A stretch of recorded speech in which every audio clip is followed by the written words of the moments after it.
Assalamualaikum warahmatullahi wabarakatuh. Perkenalkan, nama saya Nadia Ulpah dengan NIM 25101161200014. Saya dari jurusan Pendidikan Bahasa dan Sastra Indonesia, Fakultas Keguruan dan Ilmu Pendidikan, Universitas Lambung Mangkurat.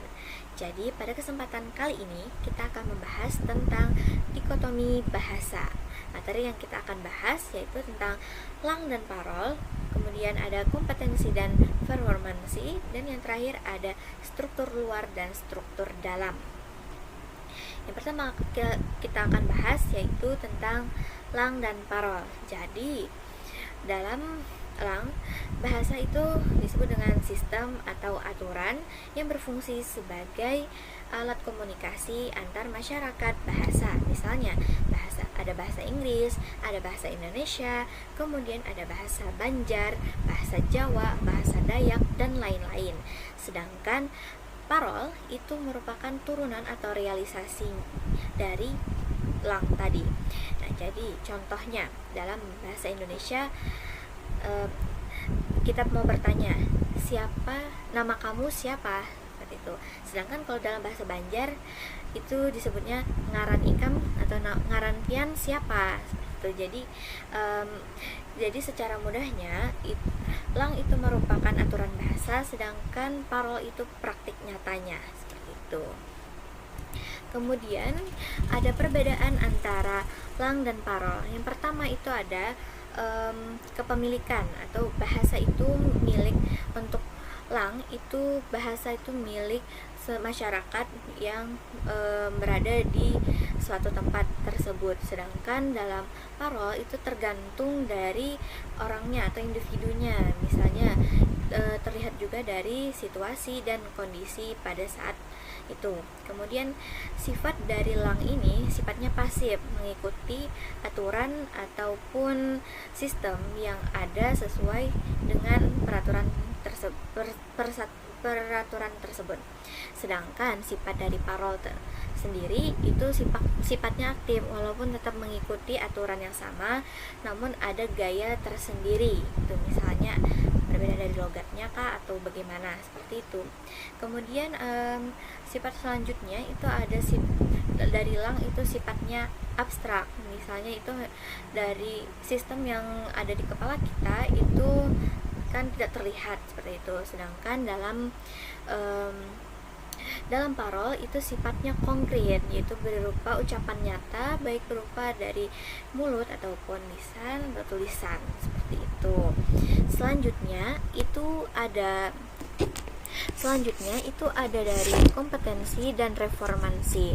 Jadi kompetensi merupakan pengetahuan dari penutur atau pendengar mengenai bahasa mereka sendiri. Itu misalnya kita mengetahui benar dan salahnya. Misalnya ada kalimat saya mau makan, gitu.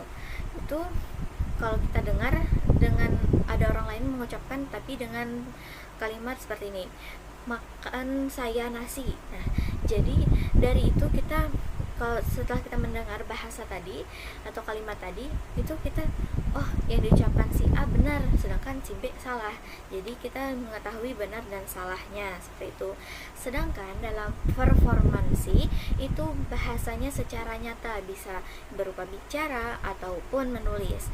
Walaupun dalam pengucapan biasa lancar ataupun terbata-bata, misalnya saya mau pulang, seperti itu, ataupun kalimat yang diucapkan susunannya salah, misalnya pulang mau saya, seperti itu. Itu dalam reformansi itu walaupun kata atau kalimat tadi itu salah, tapi di dalam reformansi itu tetap benar, tetap termasuk dalam reformansi, gitu. Adapun faktor-faktor yang mempengaruhi itu ada dari fisik, psikologis, dan lingkungan. Dari fisik misalnya dia sedang sakit itu baik bisa sakit tenggorokan, sakitnya sedang batuk atau flu, kemudian bisa juga cadel, ataupun dia mengalami kelelahan secara fisik gitu. Kemudian yang kedua secara psikologis, bagaimana keadaan mentalnya pada saat itu, apakah dia sedang sedih, marah, atau bahagia, gugup, senang, dan lain-lain.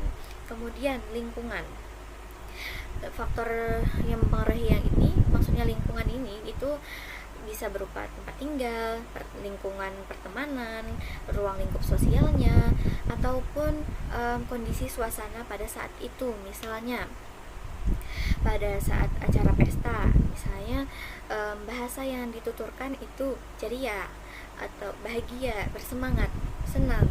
Sedangkan kalau pada suasana berduka atau di pemakaman itu biasanya kita lebih hati-hati dan lebih sopan dalam mengucapkan bahasa yang kita tuturkan, seperti itu.